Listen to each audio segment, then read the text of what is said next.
Itu yang kita kempen supaya mahar biar tinggi, hantaran tak ada tak apa. Ha? Kita ni hantarannya banyak. Ha?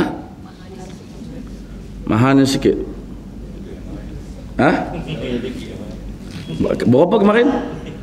44,000. Ha? Dia kata Cina kata tak ong 4.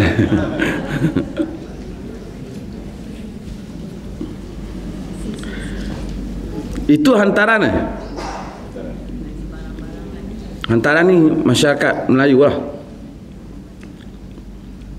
Kita tuan-tuan semua yang belajar ni, tuan-tuan hanya kembalikan kepada mahar. Tak apalah mahar tinggi. Berapa maharnya? 7,000. Hantaran hadiah terpulang lah. You nak bagi apa, takkan nak tentu hadiah you pula. Kerana mahar itu adalah hak isteri, seperti mana yang kita sebut. Dan mahar itulah yang bapa dia tidak boleh sentuh dan keluarga dia tak boleh sentuh. Tapi barangkali orang sekitar tidak tahu macam mana zaman itu berlaku, lalu telah orang murahkan mahar ni RM50. Tuan tutuplah handphone.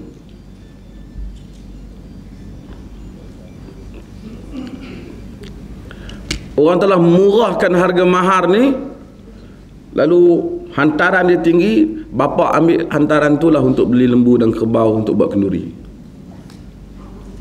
Asalnya dia tak boleh. Mahar mutlak milik isteri.